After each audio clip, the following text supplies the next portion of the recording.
Have you ever woken up in the middle of the night with the strange feeling that you were no longer alone? Have you ever felt certain that there was something or someone on the other side of the door, even when everyone said there couldn't be? Yeah, I also thought these things were just stories. Stories truckers tell to keep us awake or scare road newbies. But after that night, after what happened in that forgotten motel in the middle of nowhere, I never slept peacefully again. My name is Marcus, and I've been a truck driver for over 16 years. I've seen a lot, you'd say. I've broken down in the middle of the desert, slept with my seatbelt wrapped around my wrist for fear of being robbed, and been followed for miles by a car with no headlights. But nothing, absolutely nothing, prepared me for what happened that early morning on Route 66. It was supposed to be just another night, one of those quick stops to rest, enjoy a weak coffee, and continue on. But along that stretch, there wasn't a living soul around. No sign of a town, no open gas station, no lighthouse in sight. Until, through the fog, I saw a red sign flickering on the side of the road. Motel. The place seemed frozen in time. A low building, half hidden by fog, with a reception area lit by a yellowish bulb about to burn out. A grey-haired woman greeted me without saying much. "You're the only guest today, sir. Room 7, second door on the right." That was it. And I, exhausted as I was, didn't think twice. I grabbed the rusty key and went straight to my room. The bed was hard, the mattress sagged on one side, and the television only picked up 2 channels, one of them completely black and white. But none of that bothered me. After all, it was just one night. I needed to sleep, or so I thought, until I heard the first knock. 3 touches, precise, fast, strong. I glanced at the digital clock on my bedside table. It read exactly 3:17 a.m. I jumped out of bed, went to the door and threw it open. But the hallway was empty. Not a shadow, not a sound, nothing. I went back to bed thinking maybe I dreamed it. But when it happened again, the next night, at the same time, with the same knocking, I began to understand that it wasn't a coincidence, and it wasn't normal. What you'll discover now may surprise you, because what seemed like just a strange pattern had become a recurring nightmare. Something, or someone, was trying to tell me something, or maybe trap me there, in that motel, forever. Stay with me until the end, because by the time you realize what was really behind that door at 3:17, it might already be too late to turn back. I stayed awake for the rest of the night, lying in that cold bed, staring at the peeling ceiling, my ears straining for any sound. Every creak of the wooden floor, every creak from the thin wall felt like a whisper trying to drive me mad. And even when the sun finally peeked out from behind the distant mountains, I couldn't relax. It was as if that 3:17 beat still echoed inside me. The next morning I went to reception, but there was no one there. Not the woman who'd given me the key, not a note, not a sound of the TV on. The bell on the counter seemed to have been forgotten for decades. I walked the halls, looked around, knocked on the office door. Nothing. And yet everything felt watched. Look, if you've ever experienced something similar, something that challenged your logic, your common sense, or your sanity, I invite you to leave a comment, talk to me. I know a lot of people think it's nonsense, that it's just their imagination, but sometimes sharing these experiences can make all the difference. It can open the eyes of those who haven't been through it yet. It can show that we're not so alone. And if this story has touched you so far, if it gave you a chill or reminded you of something strange you experienced, leave a like now. It helps more than you know. And it's not just because of the algorithm, it's because it shows there's someone out there on the other side, walking this dark road with me, wanting to see where this story leads. And if this kind of story, these haunting memories of forgotten motels, voices in the wee hours of the morning, unexplained knocks, resonates with you, I truly invite you to subscribe to the channel. It's with your presence here that we can keep this project alive, sharing stories that many would rather hide. Each subscription is like a flashlight shining on the dark road. Your participation here is what makes this channel grow and what keeps us going to continue investigating the darkest secrets of these forgotten places on the map. But back to that morning, I just wanted to leave. I grabbed my things, tossed the keys on the empty counter, and headed straight for the truck. The road was still deserted, the radio signal non-existent, but as I drove, something made me glance in the rearview mirror. The motel sign, which had previously said simply motel, now flashed intermittently, and a new word flickered in red just below, return. And in that instant, everything changed. The truck began to sputter around 2 in the morning. The headlights cut through the dense darkness of the road, but nothing but dry brush, distant streetlights, and corroded signs appeared in my field of vision. Each time the engine jerked, it was as if something inside was imploding, and there I was, at the wheel, trying to stay focused and calm, even as fatigue tugged at my eyes. The radio hissed softly, just noise, no phone signal, no music, just me and the sound of the tired diesel struggling to keep going. The next town, according to the previous sign, was almost 80 miles away, and the fuel gauge was dropping faster than usual. Then, amid the fog, between 2 gentle curves, the sign appeared, a pulsing red in the middle of nowhere. Motel. The paint peeling from the letters, one of the lights flickering erratically. Those letters seemed to stare right at me, as if they knew I had no other choice. And maybe, in that moment, I really didn't. It wasn't the first time I'd slept in bad places, but there was something strange about the setting. No cars in the parking lot, no movement behind the curtains. The surrounding trees swayed strangely, as if a strong wind were blowing, but the air below was still, neither cold nor hot, a dense, almost sticky silence. Still, I turned off the engine, carefully closed the door, and walked to the reception desk. The counter light was on, but no one was there. A small old bell on the counter, the kind you press. I rang it, a dry, muffled sound, as if the room didn't want to return it. It took a while, but a woman appeared, pale, her hair tied in a messy bun, her beige uniform slightly wrinkled. She didn't seem happy to see me nor surprised. She simply took the registration form, held out her pen, and spoke in a low voice. "Room 8, park next door. Just you today." The way she said, "only you," gave me chills. It was as if she wasn't just acknowledging the absence of guests, but also leaving a warning. The words carried weight, as if they were hiding something. Still, I signed, grabbed the key, one of those old-fashioned ones with a large red plastic keychain, and went to the truck to get my backpack. As I closed the bedroom door, I smelled mildew mixed with cheap disinfectant. It was a simple space, a double bed with faded floral sheets, a small dresser, a mirror hanging crookedly on the wall, and a tube television switched off and covered in dust. The lamp on the nightstand flickered. The window had a thick, dark blue curtain blocking any view of the outside. I turned on the ceiling fan, which creaked as if it hadn't been used in months. I took a quick shower, warm water, a creaking faucet, tiles stained with age. Trying to relax, I lay down and stared at the ceiling. And it was in this uncomfortable silence, in this interval between sleep and wakefulness, that I heard it. 3 knocks on the door, precise, rhythmic, sober. I glanced at the digital clock on the nightstand. 3:17 a.m. 3 knocks, not aggressive, not insistent, but firm, as if someone knew exactly what they were doing. I jumped out of bed and walked slowly to the door. Foot by foot, breath held. I looked through the peephole, nothing, just the empty, dimly lit hallway. No sound, no moving shadows. Only the echo of my own heartbeat inside my chest. I didn't open it. I just pressed my ear against it. For a few seconds, absolute silence. I locked the chains and went back to bed. Maybe it was a mistake. Someone had gotten into the wrong room, or a prank. Maybe the wind, or maybe not. The truth is, these kinds of situations have an impact that goes beyond fear. They begin to shape your mindset. They make you question what's real, what's coincidence, what's a sign.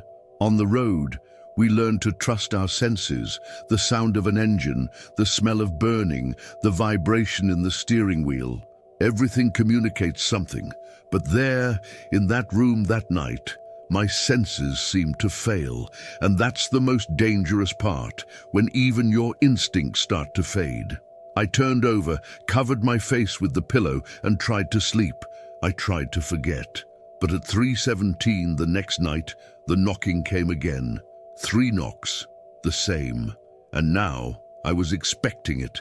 The sound came with the same precision, the same interval between each knock, the same absolute silence afterward. It wasn't possible. There were no more guests. The receptionist had already said so. So who? I jumped up on impulse. I ran to the door. I looked through the peephole. Nothing. Only this time, the television was on, blue screen, static.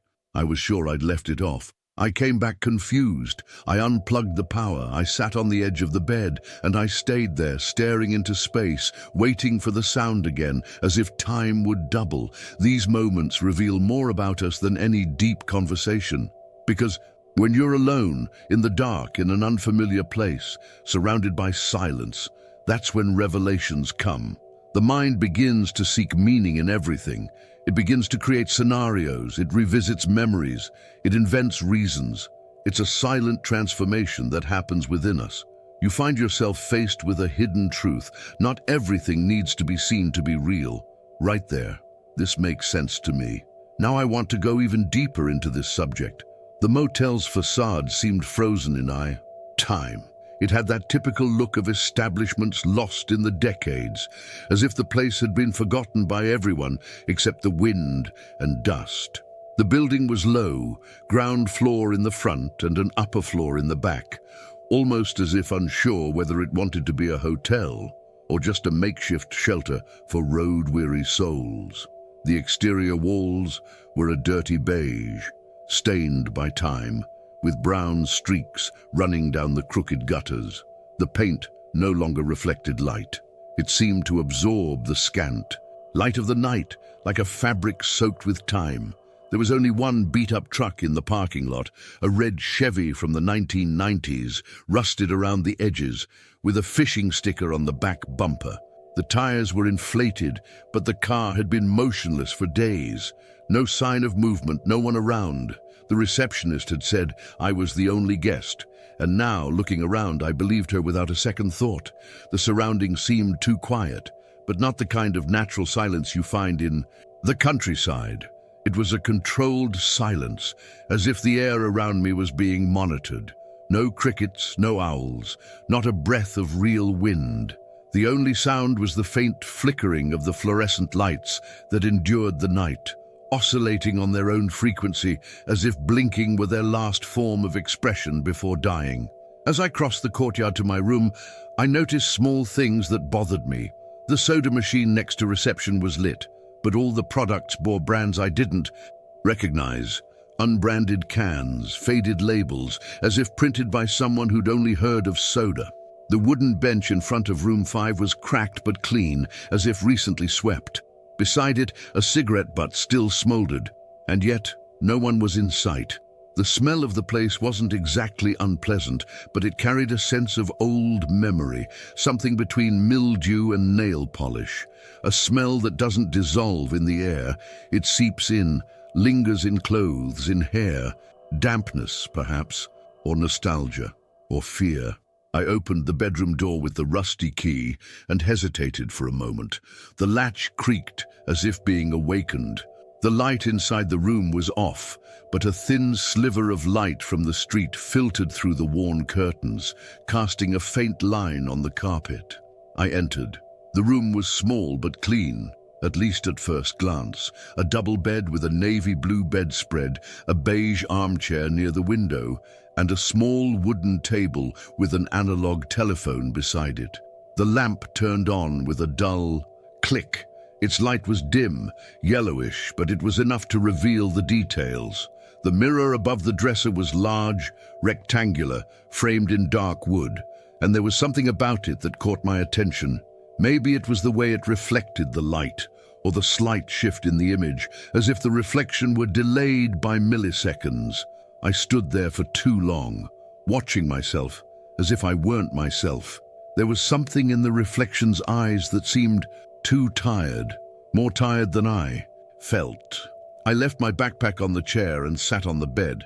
The mattress creaked under my weight. I listened. Nothing. No cars passing on the road. No electric hum from the fan. Just the sound of my own body, my breathing, my heart pounding, as if I knew something was about to happen, even if I didn't know what. I grabbed the remote and tried to turn on the television. The screen was black. No signal. I kept pressing the buttons. Nothing. The radio on the nightstand wasn't working either.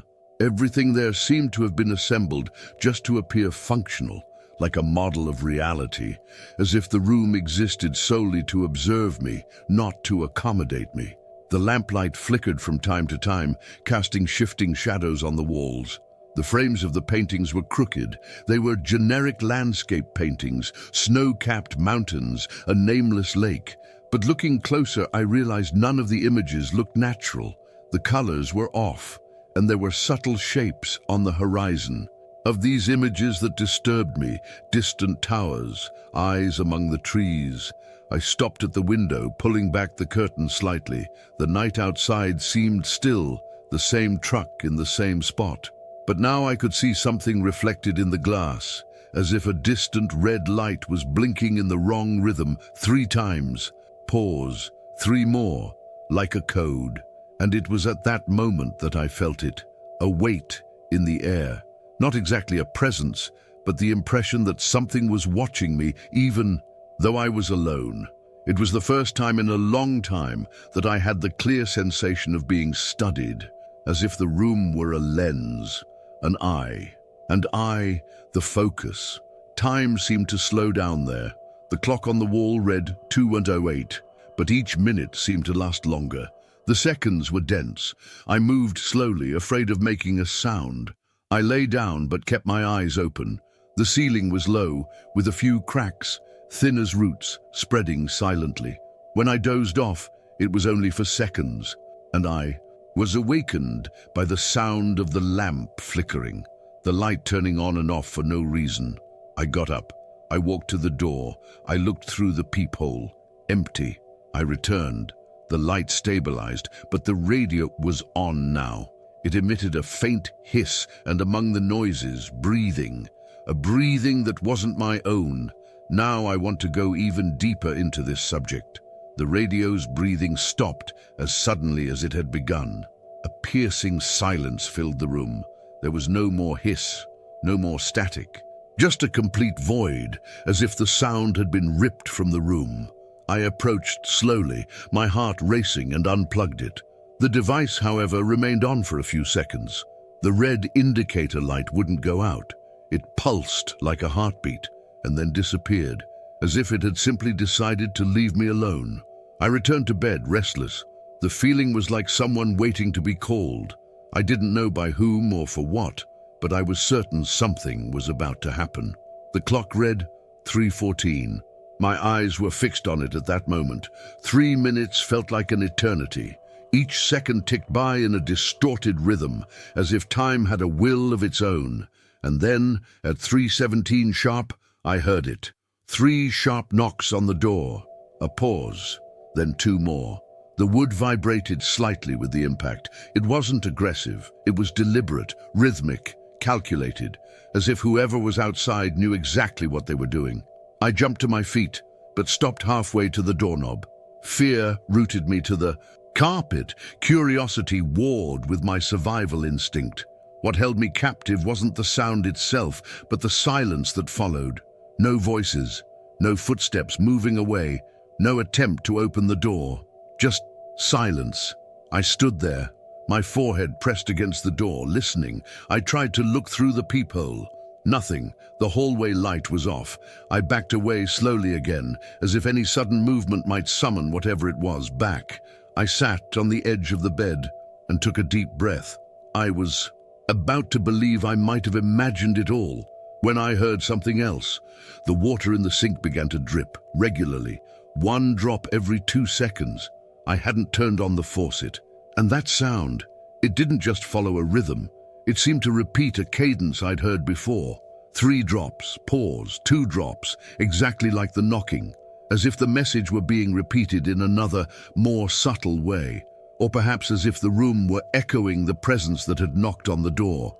I turned off. The faucet, the dripping, stopped. I went back to bed and this time lay on my side, staring out the window. The curtain didn't completely obscure the view. I could see the outline of the red neon sign outside. Motel, still blinking with gaps between the letters. One of the T's had faded, making it look as if the word had been deliberately rendered illegible. But it was when the light flickered rapidly, like an electrical seizure, that I realized someone or something was passing outside. The shadow crossed the window's field of vision in absolute silence. It wasn't walking, it glided, tall, hunched over, with what appeared to be very long arms hanging at its sides. The silhouette was cut by the flashing light of the sign, and then disappeared into the darkness. I jumped up, I ran to the window, pulled open the curtain, but there was no one there. I looked out into the parking lot. The truck was still there, only now the hood was open. This paralyzed me. When I arrived, the car was locked, apparently abandoned. And now, with no one having arrived or left, the engine was exposed, as if someone had been tinkering with it. I glanced at the windows in the other rooms. All of them were dark. No lights, no sign of anyone, except my own reflection in the window. And then something bizarre happened. My reflection wasn't in sync with mine. When I moved, it took him a split second to copy it, but the look was different. I blinked. He didn't. I widened my eyes. He smiled. And then it was gone, as if the glass had become just glass again. I recoiled, gasping. A weight settled on my chest. I sat back down on the bed, now completely overcome by paranoia. The feeling of being trapped in a loop, in a reality that no longer followed the rules of the outside world, took hold. The radio crackled, and without being connected, he whispered, "Go back to the door." It wasn't a loud voice. It was like it was coming from inside my head, but with texture, with reverberation. A command, a suggestion, a trap. I stood up as if I had no choice. I approached the door again. I pressed my ear against the wood. Silence. But then, 3 beats, 2 more, followed by a click. The latch moved. The doorknob turned. All by itself. I took a step back, my heart in my throat. But the door didn't open. It just remained closed, with the handle slightly twisted, as if stuck between almost and too much. I stood there for what seemed like an indescribable amount of time. When I finally moved, it was to look at the clock. It was still 3:17. Not a minute had passed. Now I want to go even deeper into this subject. Comment there. That makes sense to me. The next day was a blur. I swear I tried to move on. I tried to find rational explanations. Maybe I was tired. Maybe it was the stress of the road accumulated over the years. Insomnia, hypnagogic hallucination. It was easy to fool yourself with words when you fear the truth. But there was something inside me, a silent, primal conviction that told me that that knock on the door, that delayed reflex, that muted radio that spoke, these weren't delusions. I was awake, and it was all really happening. Even so, I spent the entire day trying to convince myself otherwise. I went to reception, but just like the first time, no one appeared. The bell no longer rang. I looked in the logbook. No new entries, no activity, no date. The name of the receptionist who had greeted me the day before wasn't even there. I began to suspect that the notebook might just be there for decoration, like a prop. I walked around the motel, exploring what I could. The back ended in an empty field with tall, dry grass, waving in the directionless wind. There were no access roads behind it. There were no other vehicles, just me and the silence. Late in the afternoon, I sat on the small plastic chair outside my room, hoping to see some movement. A guest arriving, a delivery, a car passing by on the highway. But nothing happened. Time seemed suspended there, as if this place existed apart from the world. When night fell, I returned to my room and locked myself securely. I leaned the dresser against the door. I tied a rolled-up towel to the doorknob. I did what I could to create a false sense of security, but the fear returned as soon as darkness filled the window. Everything was completely silent. No crickets, no distant headlights, not even the occasional hum of pipes or the old refrigerator running. It was as if time had entered a state of standby, and I was in the middle of it. I lay in bed, eyes open, my body frozen with anticipation. I stared at the ceiling, at the stained frame of a generic painting on the wall, at the radio, which this time I'd put in the closet, wrapped in towels, unplugged. I wanted to burn all bridges with that first night. I wanted to prove to myself that it was just a scare, that it would all end there. But then it came. The beats. 3, break, 2. The exact sound from the night before. Same. Rhythm. Same intensity. Same time. The digital clock on the lamp flashed red. 3:17. And along with the sound, something inside me snapped. It wasn't about fright anymore. It was about pattern. It was about repetition, about being trapped. I jumped up, moved the dresser out of the way, took a deep breath and looked through the peephole. Nothing. Not a figure. Not a shadow. But I knew there was someone or something there. I returned, sat on the edge of the bed, my eyes fixed on the door. I was on high alert. Any noise made my muscles tense. I was exhausted, but I couldn't sleep a wink, and when I finally, perhaps out of sheer exhaustion, dozed off for a few minutes, I woke to the sound of the radio. He had returned to the nightstand, unwrapped, connected, turned on. The song playing was a scratchy version of Blue Moon. The tape sounded old, as if it were playing on an old 1950s tape deck. The song fluctuated in pitch and speed, as if it were being played by someone who didn't want me to fully understand what I was hearing. And then the song stopped abruptly. Silence. And a female voice whispered, "Don't look in the mirror tonight." I turned around. The bedroom mirror, which had a slight crack in the top corner, now displayed something else. A small red glow pulsed in the background of the reflection, like a distant flashlight. I approached, slowly. The light seemed to come from within, as if the mirror were a window. I saw movement behind it, as if there were a mirrored room. Inside, just like mine, but different. And then, in the reflection, I saw a figure pass in the background, not behind me, inside the mirror. I ran to the wall and covered the mirror with the sheet. But the reflection was still visible, as if the light passed through the fabric, as if the mirror refused to be hidden.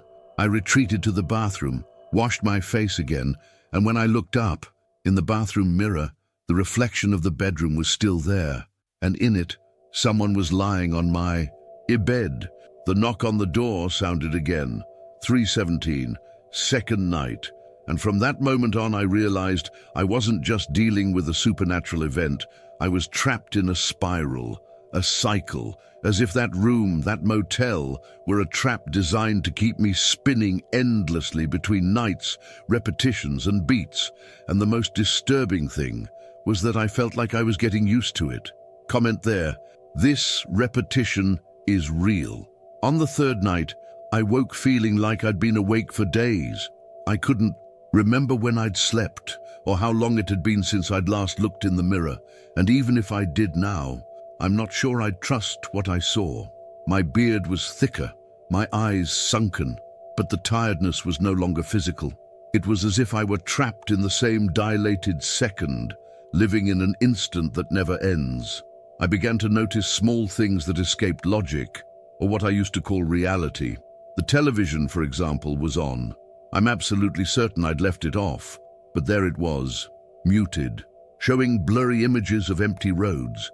It was as if the set itself was trying to remind me where I was, or where I should be. The radio also started working again. It played only static, loud, constant, annoying, a sound that, in other times, I would have turned off without a second thought. But now it seemed that hissing was hiding something. Something said too quickly to understand, like whispers piled on top of each other, coded in a language that the brain tried to decipher and failed. But the heart, The heart seemed to understand, and it beat faster. Time started to get inconsistent. I looked at the clock on the lamp, 10:23. 10 minutes later, I looked again. Still 10:23. I walked around the room, got a drink of water, came back, and the number changed to 9:51. I couldn't tell if it was Tuesday or if it was still Monday morning. I left the room to breathe and was surprised by the darkness of the sky. It was still night, but my body told me I'd already lived 2 days. Inside, it felt like being in a kind of dead zone, where time flowed neither forward nor backward. It simply revolved around itself, as if each knock on the door at 3:17 was a fixed point, an anchor that reset everything. A new cycle, with subtle variations, but always leading back to the same place. I tried to leave the motel that morning.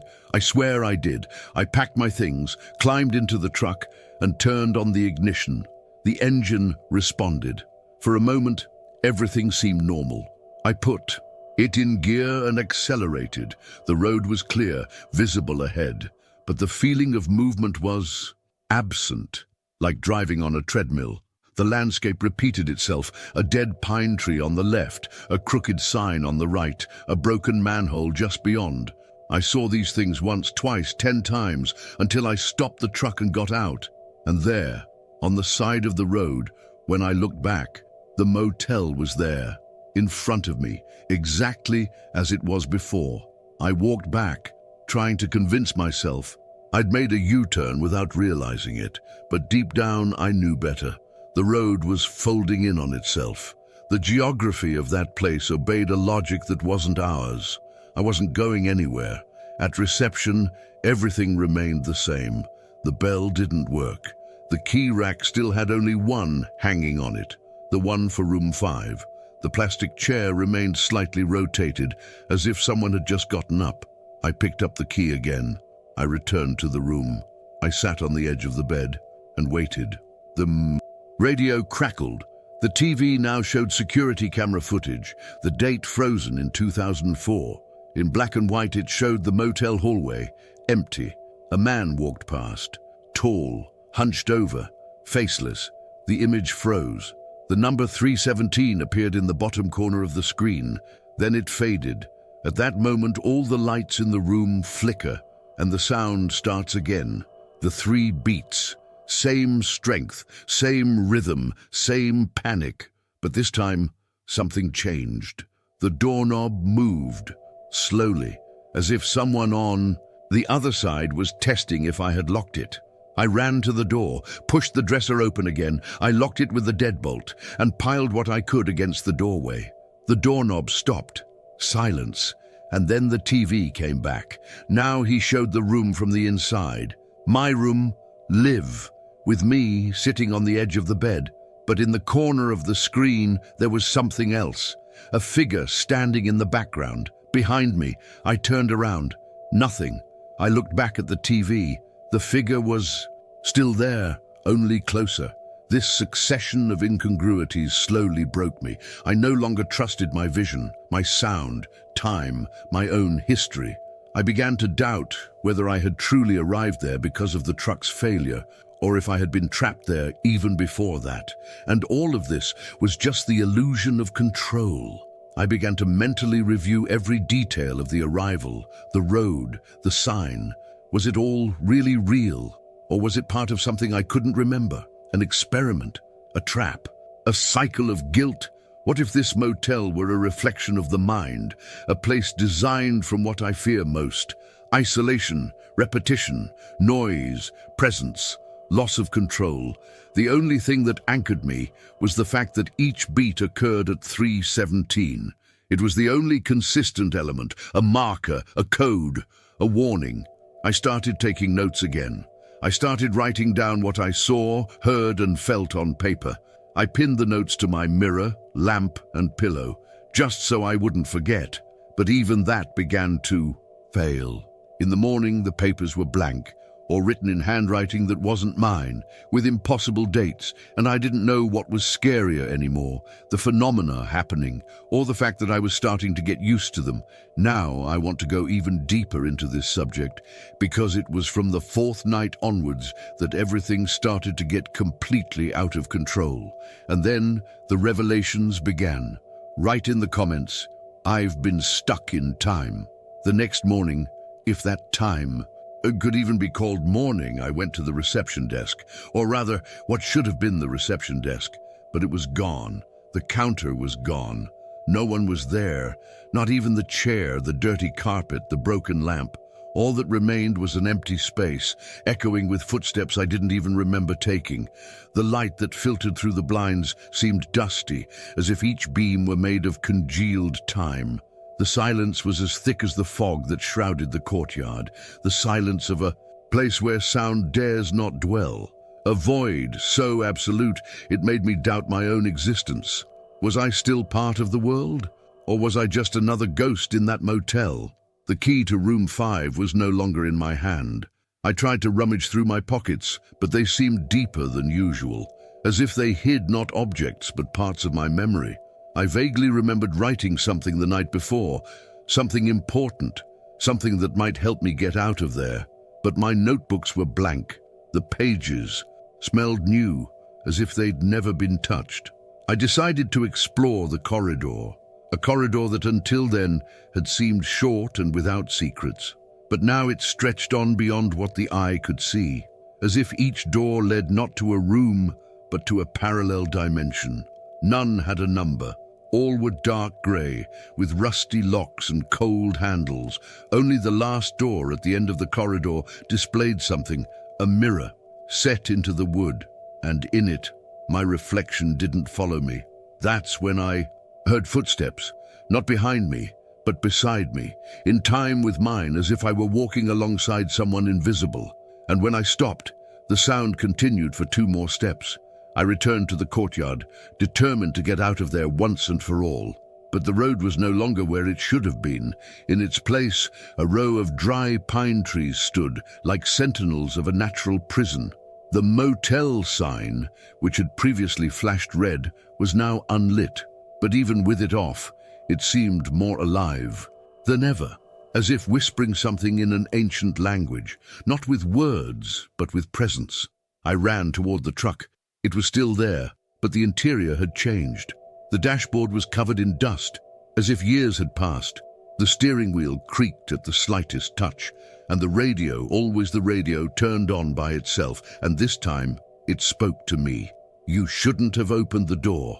Frozen, I felt the blood drain from my extremities. That voice was mine. I tried to leave with the truck anyway. I accelerated, but the tires spun, as if the asphalt had turned to quicksand, and in the rearview mirror I saw the motel closer than it should have been, as if I'd backed up, not moved forward. And inside the reception area, something was moving. I walked back along the trail made by the tire tracks themselves. With each step, the scenery changed slightly. The daylight grew dimmer, the pine trees more bent, the air smelled of metal, and the motel now seemed to breathe, like a living, pulsing, hungry organism. I tried to scream for help, but the sound of my voice was absorbed by the surroundings, like water falling on dry sand. No reverberation, no response. I went back into the room, but it wasn't room 5 anymore. It was room 12. The one that was sealed the night before, the one that the front desk sign itself said was unavailable indefinitely.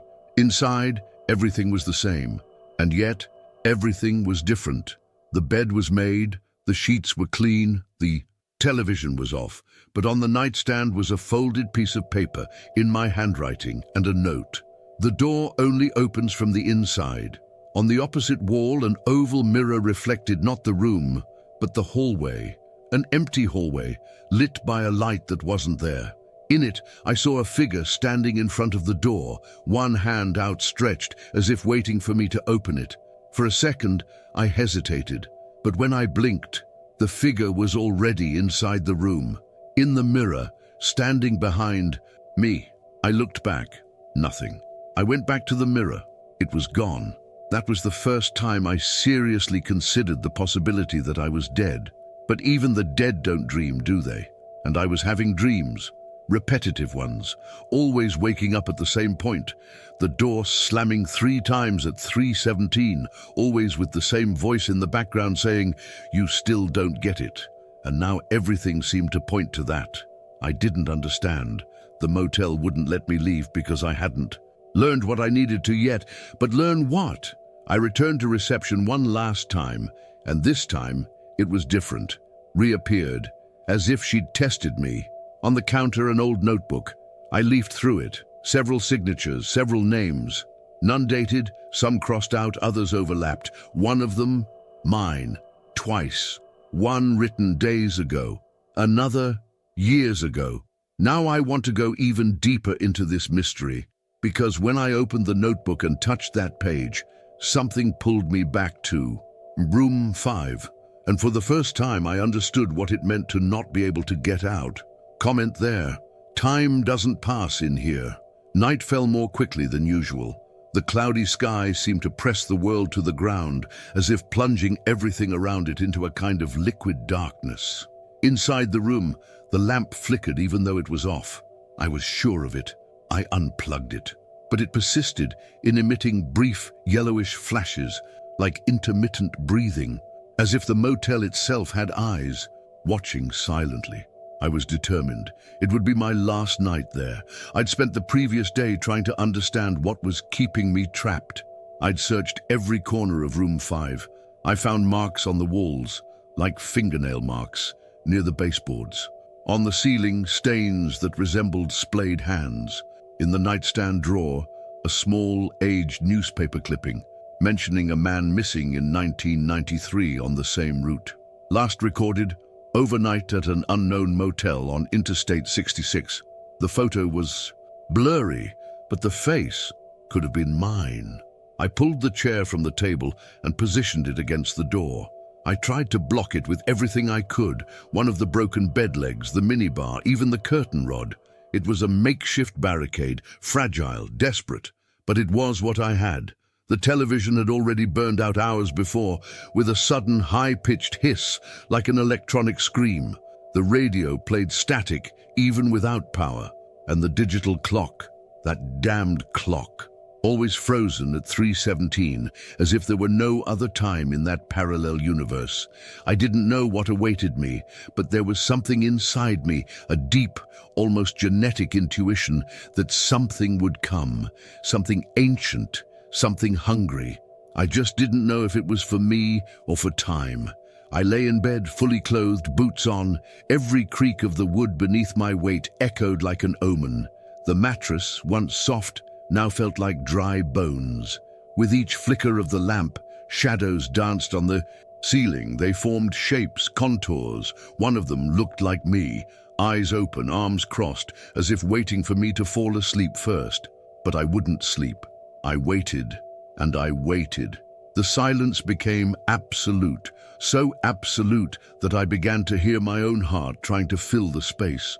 1 second became 10, 1 hour became a century, until it happened. 3 knocks, droughts, precisely at 3:17. The chair shuddered, the furniture creaked, but I didn't move. The only thing I moved was my gaze, fixed on the door. The next few seconds lasted an eternity, and then the doorknob turned on its own, not violently, but slowly, a kind of silent ceremony. The chair slid across the floor as if pushed by the wind, and the door, trembling, opened a crack of its own accord, revealing complete darkness outside. A void that wasn't the absence of light, but rather the presence of something unnameable. My skin felt cold. In the crack of the door, a silhouette. She was human, but the body was wrong. Too long and slender, bent as if every bone had been carelessly dislocated and reassembled. The eyes were 2 dark, sunken, dull spots, like 2 tunnels pointing straight at me. I stood still, and then she whispered, "You're late." The voice had no gender. It didn't come from my throat, but from somewhere above the sound. It vibrated within me like an echo that was never a voice. And in that instant, my body moved on its own. as if something had shut off my will and activated. Another. I took a step towards the door. The figure retreated, and I moved forward. A cold wind entered the room, even though the air was stagnant. The motel sign, now lit again, flickered bright red, casting a sickly glow over the empty courtyard. And the strangest thing, in the reflection of the window behind me, I saw the room still closed. I was still inside, watching this same scene unfold. Time had gone, reality doubled. Suddenly, everything went white. A flash, and a second later, I found myself lying down, back in bed, sweating, breathing fast, and the door closed. But the clock, 3:17, and then right after, 3 knocks. I screamed, this time with all my might. I threw the radio against the wall. I tore at the sheets. I pounded my fists on the wall until my hands bled, but nothing made any difference. The cycle repeated itself, with slight variations. Sometimes the whisper came first. Other times it was the figure in the mirror. Once it was I myself who knocked on the door. I was a guest, an employee, an entity, all at the same time. On the most recent night, or what I thought was the most recent night, the door didn't open. She was wide open. The light outside was grey, still, as if frozen. And there, in the center of the courtyard, dozens of figures, all standing still, all turned toward my room, some in trucker uniforms, others in receptionist clothes, and even vintage outfits from other decades, all with the same face, my, and they all said, in unison, "The last night." My whole body was tingling. I sat on the bed. I grabbed the last thing I had left, a pen, and I wrote on the wall, "If you're reading this, you still have a chance. Get out before the raids." But even as I wrote, I heard the sounds. 3 knocks, and this time I went to the door. I put my hand on the doorknob, and I felt that finally I would understand what the motel wanted from me. I didn't see anyone, but I felt it. The kind of presence that needs no form, no body. It just exists. A heavy silence invaded the room, squeezing every inch of air between the walls. It wasn't a peaceful silence. It was a living, pulsating void, as if someone were watching me, unblinking, as if the room itself was slowly swallowing me. I sat on the edge of the bed, my eyes glued to the door. The knocking had stopped. The clock read 3:17, still, always 3:17. But now it was different. I couldn't tell if this was the same room I'd entered 3 days ago. The window seemed larger, the mirror more opaque, the walls darker. It was as if the space had shifted, subtly changed without permission. I stood up slowly, my feet touching the cold floor. The carpet felt wet, but there was no sign of water, just dampness, a thick, sticky dampness that clung to my soles as if pulling me down. I took 3 steps to the mirror and stared at myself. But the reflection hesitated. I moved my head to the left. The reflection, a second later. I blinked. He didn't. My heart stopped for a split second, and then he smiled. But I hadn't smiled. I hadn't commanded it. The reflection raised its hand and wrote with its finger on the fogged glass. "I am here." I took a step back, stumbled over the chair, and fell back into a sitting position, and that's when I heard it. My name, whispered slowly, directly in my ear, like a whisper coming from inside my skull. It wasn't an echo. It wasn't a memory. It was real.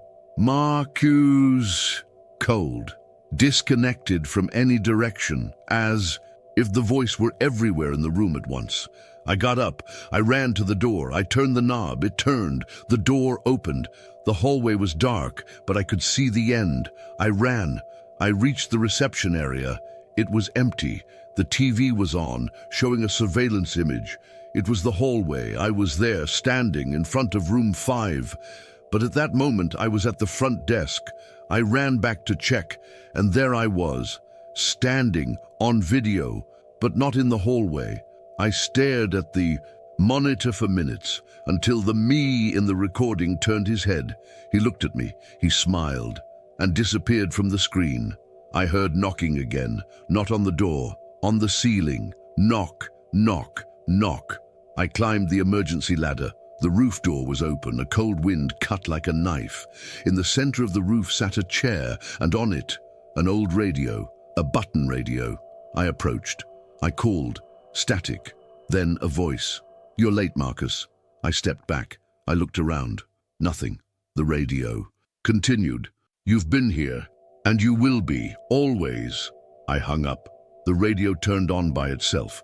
"You are the key." I ran back to the room, but it wasn't the room anymore. It was a distorted replica, an inverted version.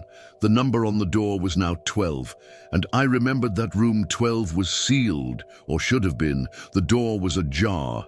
I pushed. The room was dark, but inside I saw myself, sitting on the bed, facing away, wearing the same clothes, in the same position.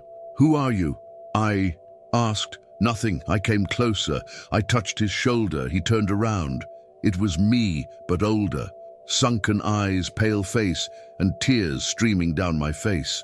He whispered, "The truth is behind the mirror." I ran back to room 5. I locked the door. The mirror was there, the same, but now there was a crack in the top corner. I walked over. I touched it. The surface was liquid, like water, but it didn't wet. I closed my eyes. I dipped my hand in. I saw images, many. Me arriving at the motel. The attendant smiling, then the same moment. But the attendant was different. Then me again, but in different clothes. Another truck, another date. I came back, always. I woke up. I was lying in bed, sweating. 3:17, tock, tock, tock, the voice behind me. "You are ready now." But I didn't turn around. I stood still because I knew if I turned around, I wouldn't see anything. But even so, I would feel it. And if I felt it, I would never leave. In the mirror, the reflection still smiled. End. But not the end. Since that night, I've never slept the same way. It doesn't matter if I'm at home in another state or in the back of a truck miles from any city. I always wake up, always at 3:17 a.m. The scariest thing is that sometimes there's no clock around. But even so, I know the time. It's as if time has been imprinted on me, like an invisible scar that pulses and wakes me with precision. There's no alarm, no noise, just silence. And then my own body moves, eyes open on their own. The air seems denser, the room darker. I've tried to understand why. I've tried to ignore it. I've destroyed watches. I've ripped out batteries. I've unplugged devices to no avail. Even in complete darkness, even without a dial, the mark remains. Always 3:17. Sometimes I catch myself staring at the door as if something still waits outside. I don't dare approach. Not anymore. I've learned that there are forces that cannot be explained, that don't need to be revealed. Whatever was in that motel, with me, hasn't gone away. It's just moved. Or maybe it's taken up residence inside me. Some mornings, the truck's radio turns on by itself. No voices, no static, just the sound of low breathing, slow, constant. The first time it happened, I pulled the truck over to the side of the road and turned everything off. I cut the battery cables. I ripped out the antenna wires.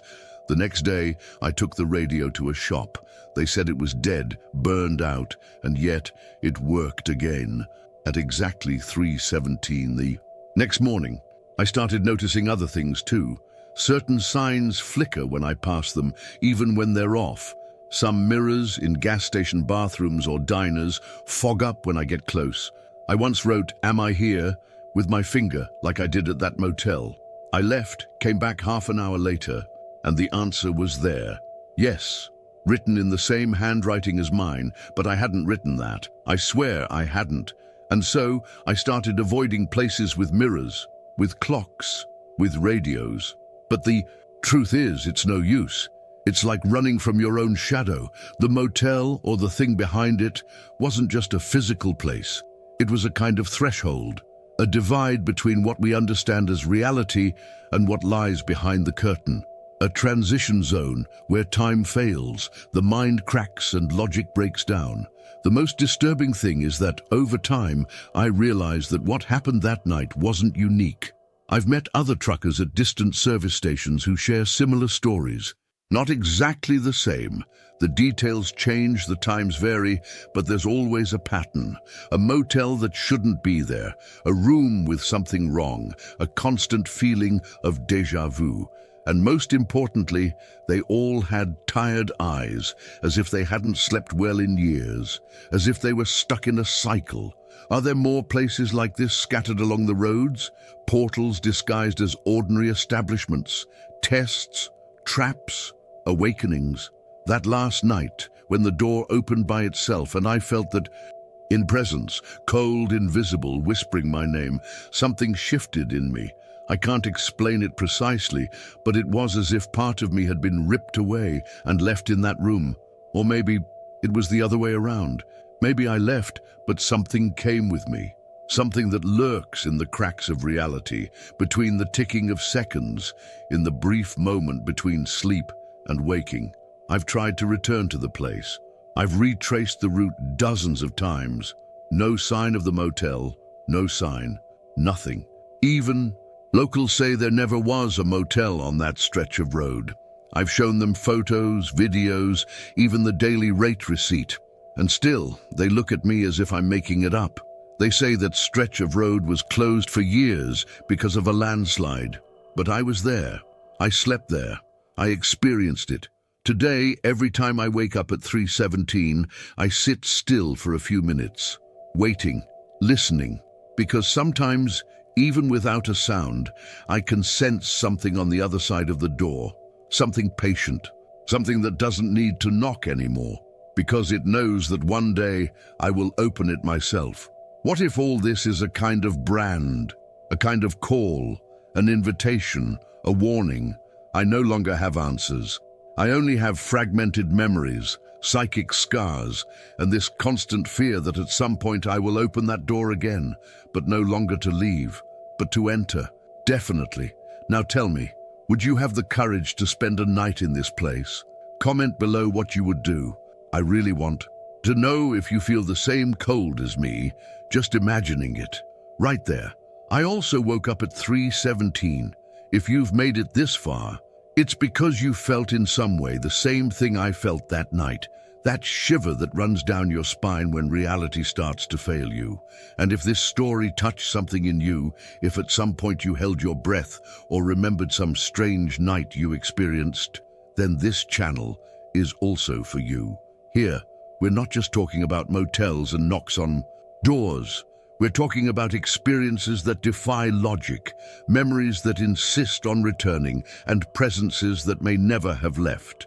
So if this kind of journey resonates with you, if these stories pull you in and leave you wanting to know more, subscribe to the channel. This is where these voices find an echo. This is where doors open and don't always close.